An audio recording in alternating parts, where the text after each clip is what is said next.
The fire should have consumed everything. That's what fire does.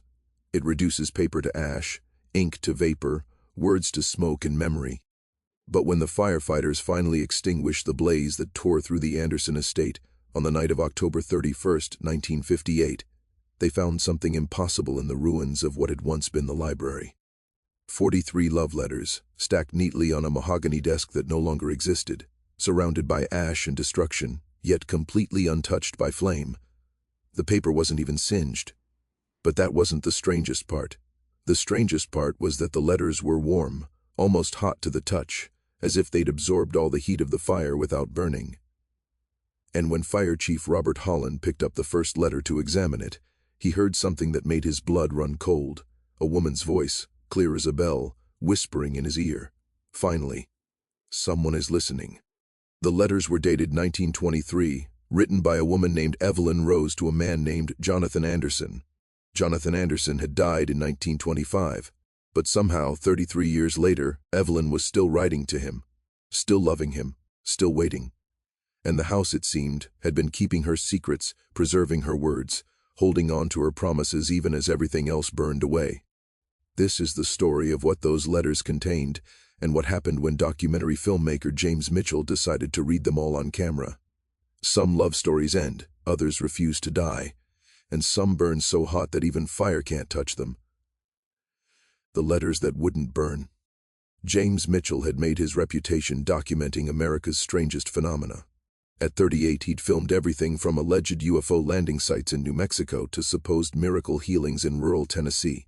He approached each story with the same blend of open-minded skepticism and genuine curiosity that had made his documentary series, America's Unexplained, a surprise hit on the nascent medium of television. But nothing in his career had prepared him for the Anderson estate letters. The call had come from Robert Holland 3 days after the fire. Holland was a practical man, a veteran of World War II who'd seen enough real horror that he didn't believe in ghosts or supernatural nonsense, which made his report all the more compelling. "Mr. Mitchell, I don't know what I found in that house," Holland had said over the phone, his voice rough from smoke inhalation and something else, unease maybe, or fear he was too proud to name. "But it's not natural. These letters should have burned. Everything else did. The desk they were sitting on was reduced to charcoal, the walls around them collapsed, but the letters themselves, perfect, pristine, like they were just written yesterday." James had driven from Chicago to the small town of Millbrook, Indiana, expecting to debunk another local legend, to find some rational explanation that would satisfy Holland and make for a mildly interesting segment. Instead, he'd found something that challenged every assumption he'd built his career on. The Anderson estate had been a sprawling Victorian mansion on the outskirts of Millbrook, home to the Anderson family since the 1880s, when Jonathan Anderson's grandfather had made a fortune in steel manufacturing.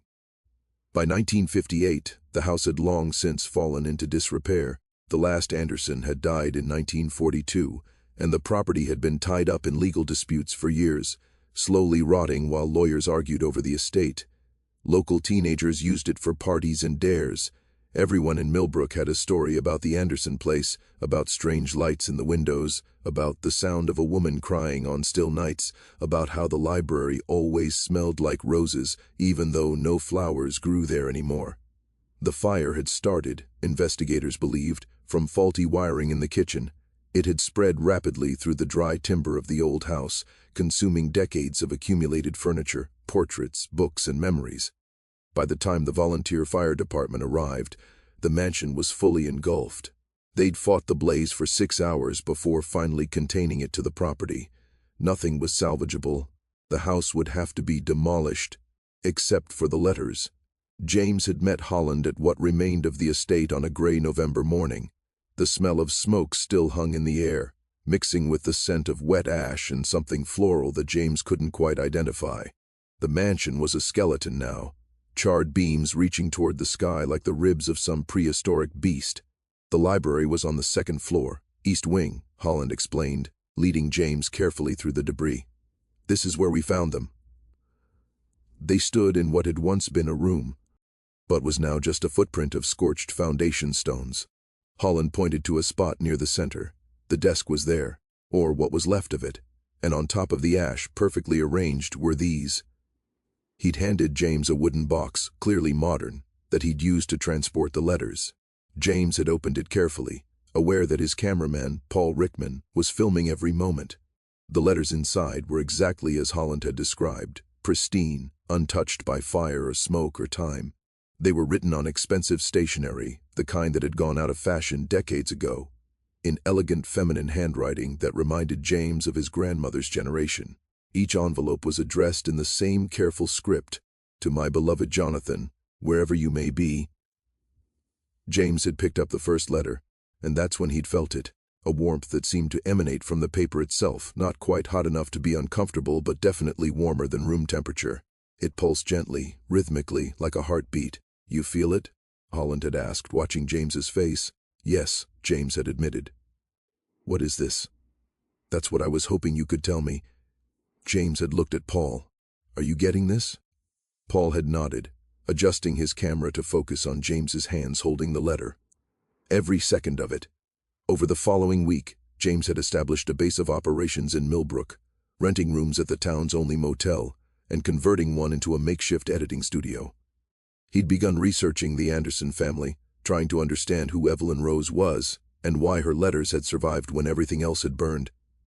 The town's historical society had been surprisingly helpful. Millbrook was the kind of small town where everyone knew everyone else's business, where family histories were passed down like heirlooms, where secrets were impossible to keep for long.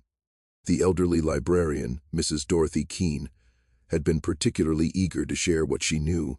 "Oh, the Anderson tragedy," she'd said, settling into her chair with a satisfied air of someone about to deliver a well-worn story. "Everyone in town knows about Jonathan and Evelyn. It's Millbrook's great romance. And its great mystery." Jonathan Anderson had been the golden boy of Millbrook in the early 1920s. Handsome, wealthy, educated at Yale, he was expected to take over the family business and marry someone suitable from his social class. Instead, he'd fallen desperately in love with Evelyn Rose, the daughter of the town's pharmacist. She was beautiful, intelligent, and completely inappropriate by the standards of the Anderson family. His parents forbade the match, Mrs. Keene had explained. They had plans for Jonathan to marry a girl from Chicago, someone whose family was in manufacturing. But Jonathan and Evelyn didn't care.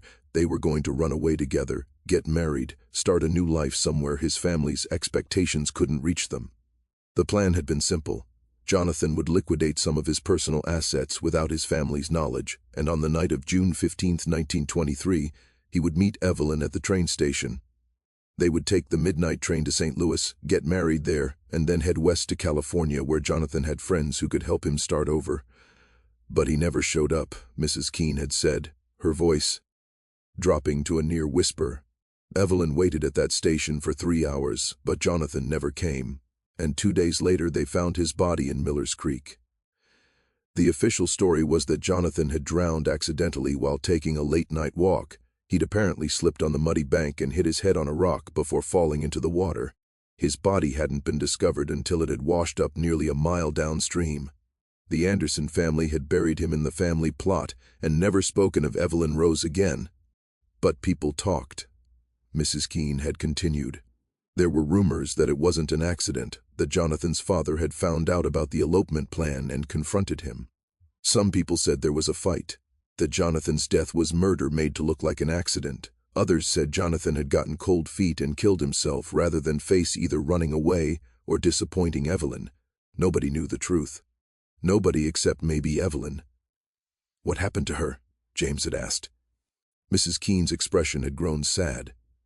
"She never married, never even looked at another man from what I heard. She lived with her father until he died in 1935, and then she lived alone in that little house on Maple Street. People said she was waiting for Jonathan, that she believed he'd come back for her somehow. She'd write him letters, the whole town knew about it. Every week, she'd write Jonathan a letter and then, well, nobody knew what she did with them. Some people thought she burned them, others thought she kept them, but she never stopped writing." "When did she die?" 1952. He looked at her house, sitting at her writing desk with a pen in her hand. She'd been writing another letter to Jonathan when her heart just stopped. James had felt a chill run through him. Do you know what happened to her house? Her belongings? The house was sold, cleared out. But I don't know who bought her papers or personal effects. That was 6 years ago. The estate sale was handled by some lawyer from Indianapolis. James had spent the next several days tracking down that lawyer, following the trail of Evelyn's belongings through sales and auctions and storage units. And what he'd discovered had stunned him. Every letter Evelyn had written, hundreds of them, spanning nearly 30 years, had been purchased by Jonathan Anderson's younger brother, Robert Anderson, who'd inherited the Anderson estate. Robert had bought them all, had brought them back to the family mansion, and had stored them in the library where Jonathan had spent so much of his time. Why would he do that? Paul had asked when James shared this information. Guilt, maybe, James had speculated. Or maybe he was trying to preserve something his family had destroyed. Robert Anderson died in 1942, never married, never had children. According to the records I found, he left instructions in his will that the letters were never to be removed from the library. And now they're the only thing that survived the fire, Paul had said slowly. That's not coincidence, James. That can't be coincidence. James hadn't answered, because he didn't have an answer. Instead, he'd decided to do what he did best, document. He would read the letters, all of them, on camera. He would tell Evelyn's story, give her voice a platform it had never had in life. And maybe, just maybe, he'd figure out why these particular letters had refused to burn. They'd set up in the motel conference room, arranging the letters chronologically based on subtle clues in the content. The earliest letters were dated explicitly, June 16, 1923, the day after Jonathan had failed to meet Evelyn at the train station. James had positioned himself in front of the camera, the first letter in his hands. Paul was filming, and they'd also set up audio equipment to capture every word clearly. James had thought about wearing gloves to handle the letters to preserve them, but something had stopped him. These letters wanted to be touched, wanted to be read. He was certain of it. "This is James Mitchell," he'd begun, speaking directly to the camera. "What you're about to witness is the reading of 43 letters written by Evelyn Rose to Jonathan Anderson between 1923 and 1952. These letters survived a fire that destroyed everything around them. I don't know why. I don't know how. But I'm going to read them, every word, and document what happens." He'd opened the first letter, and Evelyn's voice had come alive on the page. "My dearest Jonathan, I waited for you last night. I stood on that platform until the station master told me the midnight train had been the last one, until even he went home and left me alone in the darkness. I kept thinking I'd see you running toward me, breathless with apologies, explaining that you'd been delayed, that your family had tried to stop you but you'd escaped, that nothing could keep you from me. But you never came. The sun is rising now, and I'm writing this at my father's kitchen table, still wearing the traveling dress I bought for our elopement, still clutching the small suitcase that holds everything I thought I'd need for my new life with you. Tell me what happened, Jonathan. Tell me you still love me. Tell me this was just a delay, not an ending. I will wait for you forever if I have to. I will wait until the stars burn out and the world ends. Just please, please come back to me. Yours eternally, Evelyn." James's voice had cracked as he'd read those final words. There was something visceral about Evelyn's pain, something that transcended the decades between her time and his. When he'd finished the letter, he'd looked up at Paul and seen his own emotion reflected in his cameraman's eyes. "Jesus," Paul had whispered. They'd continued reading. The second letter was dated June 18, 1923. "My beloved Jonathan, they found you. They told me you're dead. They said you drowned in Miller's Creek, that it was an accident, that you slipped and fell. But I don't believe them, Jonathan. I can't believe them. You're too careful, too skilled a swimmer. You wouldn't have gone walking alone by the creek at night. This doesn't make sense. Your mother came to see me today. She stood in my father's parlor, dressed in morning black, and told me that I was never to speak your name again, that I was to forget you ever existed, that my association with you had brought shame enough to the Anderson family. She said if I tried to attend your funeral, she'd have me removed. I asked her what happened to you, Jonathan. I begged her to tell me the truth. But she just looked at me with such coldness, such contempt, and said that some questions were better left unasked." "What does that mean, Jonathan? What happened to you?" "I'm going to your funeral tomorrow, even though she forbade it. I'm going to stand in the cemetery and watch them bury you, and I'm going to demand answers. You deserved better than this. We deserved better than this." With a breaking heart, Evelyn. James had documented himself reading letter after letter, watching Evelyn's grief transform into something more complicated. She'd attended the funeral and been forcibly removed by Jonathan's father. She'd written to the police demanding an investigation, but her letters had been ignored. She'd tried to speak to Jonathan's friends from Yale, but they'd been instructed by the Anderson family not to associate with her. Slowly, over the course of weeks and months, Evelyn had come to believe what many in Millbrook whispered, that Jonathan hadn't died in an accident, that he'd been murdered by his own family to prevent him from marrying below his station. My Jonathan, I know the truth now. Your father killed you. He couldn't bear the thought of you marrying a pharmacist's daughter, couldn't tolerate the scandal, couldn't accept that you'd chosen love over duty. So he killed you and made it look like an accident. Everyone in town knows it. They whisper about it in shops and at church. But no one will say it out loud because the Andersons are too powerful, too wealthy, too connected. Your family has bought silence with their money and their influence. But I will not be silent, Jonathan. I will spend the rest of my life telling your story, reminding this town of what was taken from us, of the life we should have had. They can threaten me, they can ostracize me, they can try to erase me from history. But I will not let them erase you. I will not let them pretend you never loved me. Every week, I will write you a letter. I will document my life, the life we should have shared. And someday, somehow, these letters will be my testimony. They will prove that our love was real, that it mattered, that it was worth remembering. Forever yours, Evelyn. As James read through the years, he watched Evelyn's transformation through her words. The early letters were consumed with grief and rage, with demands for justice that never came. But gradually, subtly, they began to change. Evelyn started writing about her daily life, about the small moments and observations that she would have shared with Jonathan if he'd lived. She wrote about the changing seasons, about books she read, about conversations with her father, about dreams she had. My dear Jonathan, spring came again today. I walked past the house where we first kissed, the one with the rose garden that blooms so extravagantly every May. Do you remember that night? You'd walked me home from the church social, and we'd stopped under the trellis, and you'd looked at me like I was the most precious thing you'd ever seen. When you kissed me, I felt like the whole world had rearranged itself around that moment, like everything that had come before was just prologue to that kiss. I'm 31 years old now, Jonathan. People have stopped asking when I'll marry. They've stopped trying to set me up with eligible men. I've become the town spinster, the woman who loved and lost and never recovered. Sometimes I wonder if I'm being foolish, if I should try to move on, try to build a life that doesn't revolve around waiting for a dead man. But then I remember that kiss and I know I can't. You were my one chance at that kind of love, Jonathan, and I'd rather spend my life remembering what we had than spend it settling for something less. The roses are blooming again. They're as beautiful as ever, and I'm still here, still loving you, still waiting. Always yours, Evelyn. James had to stop reading several times, overcome by the weight of Evelyn's devotion. This wasn't the obsessive, unhealthy fixation he'd expected. It was something deeper, more profound, a woman who'd made a choice to honor her love even when that love could never be consummated, who'd found meaning and purpose in remembering. The later letters, the ones Evelyn had written in the 1940s and 1950s, had a different quality. There was peace in them, acceptance, even joy.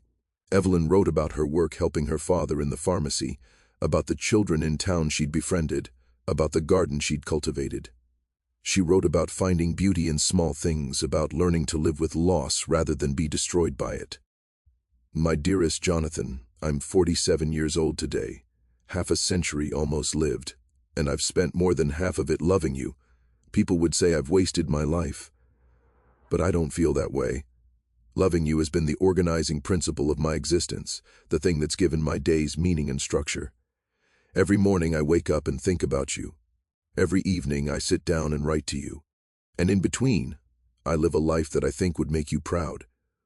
I help people at the pharmacy, mixing remedies and listening to their troubles. I tend my garden, growing flowers that I imagine bringing to you if you were here. I read books and think about what you'd say about them. I watch the world change and wonder what you'd think of all these new inventions, these new ideas. Is this a good life, Jonathan? I think it is. It's not the life we planned, not the life we would have chosen. But it's the life I have, and I've tried to fill it with as much love and beauty as I can, because that's what you would have wanted for me. That's what love means, wanting the beloved to flourish, even when you can't be there to witness it. You can't be here, my darling, but I can still flourish for you. I can still make a life that honors what we had. And every week, I can still write you these letters, still talk to you across the boundary between life and death, still maintain the connection that not even your family could completely sever. They thought they could erase us, but love doesn't erase. It persists. It remembers. It refuses to burn. With eternal devotion, Evelyn. James had finished reading the final letter, written just days before Evelyn's death, on the 7th day of filming. His voice was hoarse, his eyes red from crying. Paul had stopped filming several times to compose himself. The motel staff had started leaving boxes of tissues outside the conference room door. The final letter was different from all the others. It was shorter, simpler, written in handwriting that trembled with age or illness or both. My beloved Jonathan, I'm tired. My heart is failing, the doctor says. I have weeks left, maybe days. I'm not afraid. I've lived a good life, a life filled with love even though you weren't physically present for most of it. But you've been here in every other way that matters. In my tea, hots, in my words, in the way I've tried to move through the world. I don't know what happens after death, Jonathan. I don't know if there's a heaven where we'll finally be reunited, where I'll get to hold you again and tell you face to face all the things I've written in these letters. I hope there is. I hope that death is just another beginning, that love doesn't end when the heart stops beating. But even if there's nothing after this, even if death is just darkness and silence and forgetting, I want you to know that loving you was enough. It was more than enough. It was everything. See you soon, my darling. Wait for me. Your Evelyn. When James had finished reading, he'd sat in silence for a long moment, the letter still in his hands. Then he'd looked directly at the camera and said, "These letters survived a fire that destroyed everything around them. I don't know why, but I think maybe love really doesn't burn. Maybe it's the one thing in this world that fire can't touch, what survives the flames." The documentary aired on December 15, 1958, as a special episode of America's Unexplained. James had titled it "Love Letters Don't Burn, They Remember," and he'd structured it simply, just him reading Evelyn's letters, interspersed with historical photographs of Millbrook, the Anderson estate before the fire, and images of Jonathan and Evelyn that he'd tracked down in various archives. The response was unprecedented. NBC's phone lines were overwhelmed with calls from viewers, letters poured in by the thousands, from war widows, from people who'd lost loved ones, from anyone who'd ever experienced the particular grief of love interrupted by death. People wrote to share their own stories, to thank James for giving voice to a kind of devotion that was rarely acknowledged or honored in popular culture. But the most extraordinary responses came from Millbrook itself. 3 days after the documentary aired, James received a telegram from Dorothy Keene, the town librarian. "You need to come back. Something's happened. The letters have changed." James and Paul had driven back to Millbrook immediately, arriving late on a winter evening when snow was just beginning to fall. They'd found Dorothy waiting for them at the library, along with Fire Chief Holland and a handful of other town residents who'd become invested in the story. "Show him," Dorothy had said to Holland. Holland had opened the wooden box where the letters had been stored. They were still there, all 43 of them, still pristine and untouched. But something was different. Each letter now had a response, written in different ink, in masculine handwriting that matched samples James had found of Jonathan Anderson's writing, were replies to Evelyn's letters. They appeared on the back of each page, as if Jonathan had finally gotten the chance to answer her. James had picked up the first letter with shaking hands.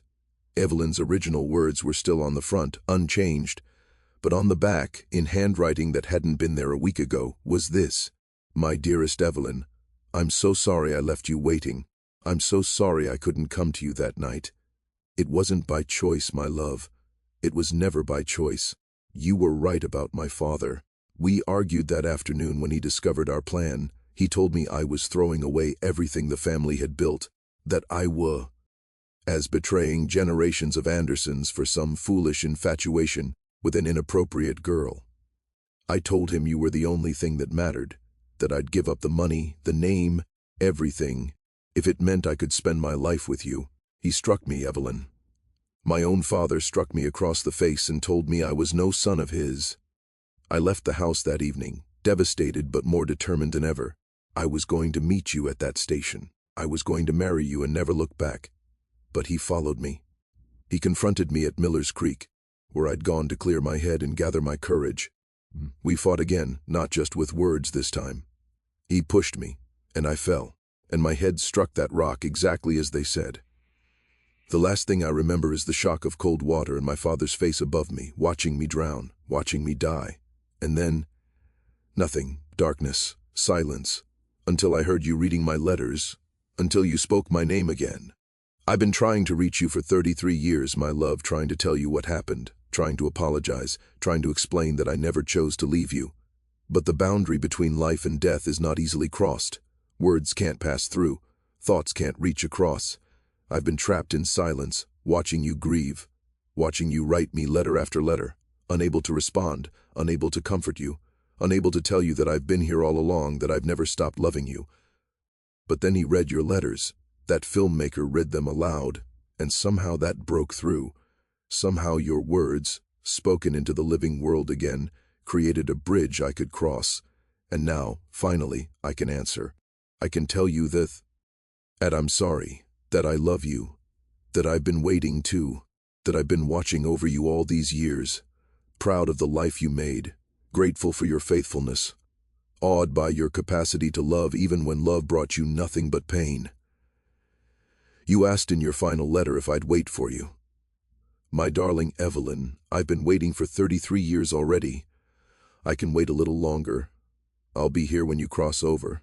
I'll be the first face you see. And we'll finally have the life together that was stolen from us. Not a life measured in years or bound by flesh, but a life that exists beyond time, beyond death, beyond anything that can ever separate us again. Thank you for remembering me. Thank you for refusing to let our love die. Thank you for writing these letters that became a bridge between worlds. I love you, Evelyn. I always have. I always will. Yours eternally, Jonathan. James had read the response aloud, his voice breaking multiple times. When he'd finished, Dorothy Keene was openly weeping, and even the stoic Robert Holland was wiping his eyes. "How is this possible?" Paul had whispered. "I don't know," James had admitted. "But it's real. This handwriting matches Jonathan's, and it's definitely new. I examined these letters 100 times. This wasn't here before." They'd spent the rest of the night reading through all the responses. Each of Jonathan's replies addressed something specific Evelyn had written, answered questions she'd asked, commented on observations she'd made. He wrote about watching her tend her garden, about being present at her father's deathbed, about following her through the decades, a silent witness to her devoted life. In response, to her letter about the roses blooming, he'd written, "I was there when you stood under that trellis, Evelyn. I saw you touch the roses and close your eyes, and I knew you were remembering our kiss. I wished so desperately that I could touch you, could let you know I was present. But all I could do was make sure the roses bloomed especially beautiful that year. Make sure the scent was strong enough that it might feel like a message. Did you sense me there, my love? Did you feel me standing beside you, still loving you, still grateful for that kiss?" In response to her letter about her 47th birthday, he'd written, "You haven't wasted your life, my darling. You've lived more fully, more beautifully than most people who get twice the years you've had. You've turned grief into grace, loss into love, absence into presence. You've proven that death doesn't end devotion, that love can sustain itself on nothing but memory and hope and faithfulness.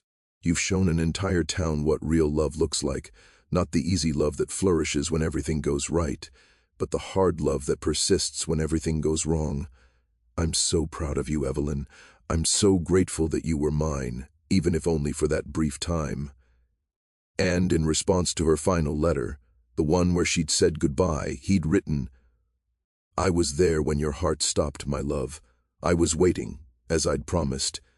And when you opened your eyes on this side of death, when you saw me standing there with my hand outstretched, the look on your face was worth every year of waiting. You're here with me now, Evelyn. We're together, and it's everything we dreamed it would be. These letters were our bridge. We don't need them anymore. We have eternity now. We have each other. But I wanted to write this final response, wanted to leave a record for the living world, wanted people to know that love doesn't end, that devotion isn't wasted, that faithfulness is rewarded, even if the reward comes in forms we can't predict or control. Thank you for waiting for me, Evelyn. Thank you for loving me enough to spend your whole life remembering. I'll spend eternity making it up to you. Forever and always, your Jonathan. James had documented everything, filming the letters, interviewing townspeople about the phenomenon, trying to find some rational explanation for how this could have happened. But there was no rational explanation. The handwriting was genuine. The ink was old but somehow fresh. The responses were too specific, too personal, too accurate to be anything but authentic. Some force had allowed Jonathan Anderson to finally answer Evelyn Rose's letters. And the catalyst had been James reading them aloud, giving them voice again, making them heard by the living world. The phenomenon attracted attention from across the country. Scientists came to study the letters, to analyze the ink, to test the paper. Paranormal investigators descended on Millbrook with all manner of equipment, trying to detect spiritual energy or psychic residue. Religious leaders debated whether this was divine intervention, demonic deception, or something else entirely. But James wasn't interested in proving or disproving the supernatural aspects of the story. What mattered to him was the message at the heart of it, that love persists, that devotion matters, that the bridges we build to the people we lost are real, even if they're invisible. He'd produced a follow-up documentary 6 months later, titled The Answered Letters, which explored the impact Evelyn and Jonathan's story had on people across America. He'd interviewed war widows who'd taken comfort in the idea that their husbands were still present somehow, still watching over them. He'd spoken to people who'd lost children, who'd found solace in believing that love transcends death. He'd documented the hundreds of people who'd started writing letters to their own deceased loved ones, maintaining connection through words even when physical presence was impossible. The letters themselves were eventually donated to the Indiana State Museum, where they were displayed in a special climate-controlled case. Thousands of people visited them each year, reading Evelyn's devotion and Jonathan's belated responses, finding in them a kind of proof that love was stronger than death, that faithfulness wasn't foolish, that memory was a form of immortality. But the most profound impact of the story came from an unexpected source. In 1960, James received a letter from an elderly woman named Margaret Anderson. She was Jonathan Anderson's cousin, the daughter of Robert Anderson, who'd preserved Evelyn's letters in the family library. "My father lived with terrible guilt," Margaret had written. "He knew what his brother, my uncle, had done to Jonathan. He'd been there that night, had witnessed the argument at Miller's Creek, had seen his brother push Jonathan and then stand there watching as he drowned. My father had been only 16, too frightened and too loyal to family to speak out. But it haunted him for the rest of his life." Margaret explained that Robert had tried to make amends in the only way he knew how. He'd purchased Evelyn's letters after her death, had brought them back to the house where Jonathan had lived, had hoped that somehow this act would bring Jonathan and Evelyn together, would heal the wound his family had caused. "When I saw your documentary," Margaret continued, "when I saw that Jonathan had finally been able to answer Evelyn, I wept. Because it meant my father's guilt hadn't been in vain. It meant his attempt at restitution had worked. It meant that love really could triumph over the worst things families do to each other." She'd included something else with her letter, a final piece of correspondence that her father had written shortly before his death in 1942. It was addressed to Jonathan and Evelyn both. "I can't undo what my brother did. I can't bring you back to life, Jonathan, or give Evelyn the years she deserved with you, but I can make sure your story isn't forgotten. I can preserve these letters that prove your love was real, and I can hope that somewhere, somehow, you found each other again. I'm sorry I didn't speak up that night. I'm sorry I let my brother's crime go unpunished. I'm sorry I chose family loyalty over justice. This is my attempt at redemption, inadequate as it is. May these letters be a bridge. May they bring you together. May they prove that love survives everything, even murder, even death, even the sins of families. Forgive me, Jonathan. Forgive us all. Robert." James had included this letter in his final documentary about the Anderson letters, bringing the story full circle. It wasn't just about Evelyn and Jonathan anymore. It was about guilt and redemption, about how the living can help the dead find peace, about how preserving stories and honoring love can heal wounds that span generations. The documentary work earned James every major award in broadcast journalism, but more importantly, it changed how people thought about grief, love, and loss. It sparked a national conversation about how we remember the dead, how we maintain bonds with people we've loved and lost, how devotion can be a strength rather than a weakness. Years later, when James was interviewed about the Anderson letters for a retrospective on his career, he was asked if he still believed the phenomenon was real, if he thought Jonathan had genuinely reached across death to answer Evelyn's letters. "I don't know," he'd answered honestly. "I don't know if ghosts are real, or if consciousness survives death, or if love can literally transcend the boundary between worlds. But I know this. Evelyn Rose spent 30 years writing letters to a dead man, maintaining a connection through nothing but words and faith and devotion. And those letters survived a fire that destroyed everything else. They survived when they shouldn't have. They were preserved when logic says they should have burned. And then, after I read them aloud, after I gave Evelyn's words voice again, responses appeared in handwriting that matched Jonathan Anderson's. Maybe that was supernatural intervention. Maybe it was some kind of psychic impression. Maybe it was collective wishful thinking. Or maybe it was something simpler and more profound. Maybe it was proof that when we love someone deeply enough, when we remember them faithfully enough, when we refuse to let death have the final word, we create a kind of immortality. Not literal survival, but something just as real. We keep the beloved alive in memory, in story, in the words we write and the devotion we maintain.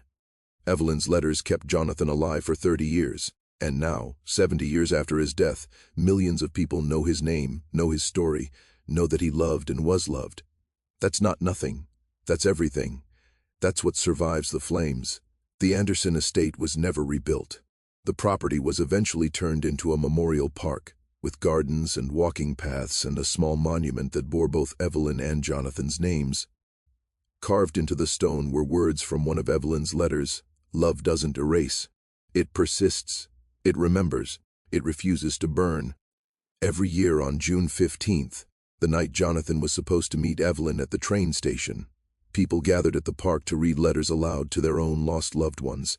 It became a tradition, a ritual, a way of honoring the connections that death interrupts but doesn't destroy. And sometimes, on quiet evenings when the light was fading and the roses were in bloom, people swore they could see two figures walking hand in hand through the garden, a young man and a young woman, eternally young, eternally together, finally living the life that had been stolen from them. Real or imagined, supernatural or symbolic, it didn't matter. What mattered was the truth at the heart of the story, that love, real love, doesn't burn. It survives. It persists. It remembers. And if we're very lucky, if we're very faithful, if we refuse to let go even when everything tells us we should, sometimes, somehow, love gets to answer back. Sometimes the letters we write into the void get a response. Sometimes the bridges we build to the dead become two-way streets. Sometimes devotion is rewarded with reunion. Not always, not even often. But sometimes. And that sometimes is enough to make the waiting worthwhile. Epilogue. The letters we carry. In 1995, nearly 40 years after James Mitchell first read Evelyn Rose's letters on camera, the Indiana State Museum opened a new permanent exhibition called Love Letters Don't Burn. It featured Evelyn and Jonathan's correspondence, along with thousands of letters from ordinary Americans who'd been inspired by their story to write to their own deceased loved ones. James Mitchell, now 85 years old and in declining health, was invited to speak at the opening. He stood before a crowd of museum patrons, historians, and families who donated their private letters to the collection, and he spoke about what the Anderson letters had taught him. "I've spent my life documenting the unexplained," he said, his voice still strong despite his age. "I've filmed alleged miracles and supposed hauntings and all manner of phenomena that science can't quite account for. But the Anderson letters remain the most mysterious and the most meaningful thing I've ever encountered. Not because of the supernatural elements, those are compelling, but because they proved something I'd always hoped was true but never quite believed, that what we feel matters, that our emotions aren't just chemical reactions or evolutionary adaptations, they're real forces in the world. They have weight, They have power. They can literally survive fire. He'd paused, looking at the display cases where Evelyn's letters rested, perfectly preserved, still radiating that subtle warmth that defied all scientific explanation. Evelyn Rose was an ordinary woman who loved an ordinary man. Their story wasn't unique. People fall in love and lose each other every day. What made Evelyn extraordinary was her refusal to let that loss define her negatively. She could have become bitter.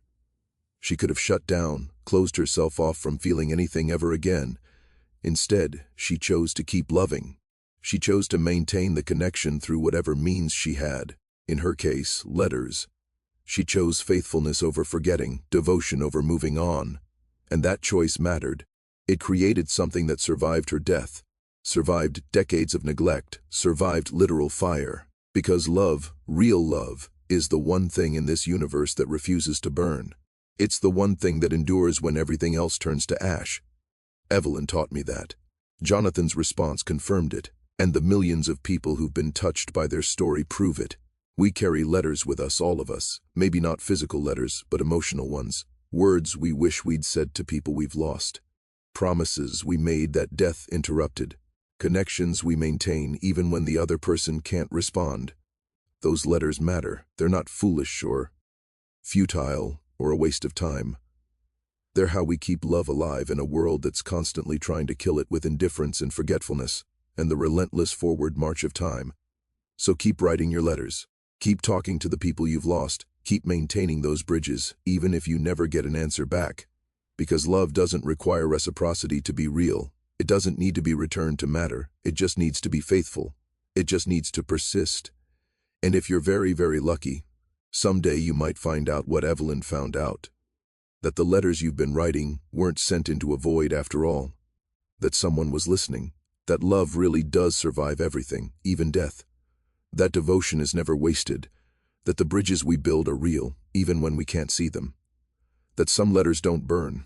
They just wait, patient and persistent, until someone reads them aloud, until someone remembers, until love, finally, gets to answer back.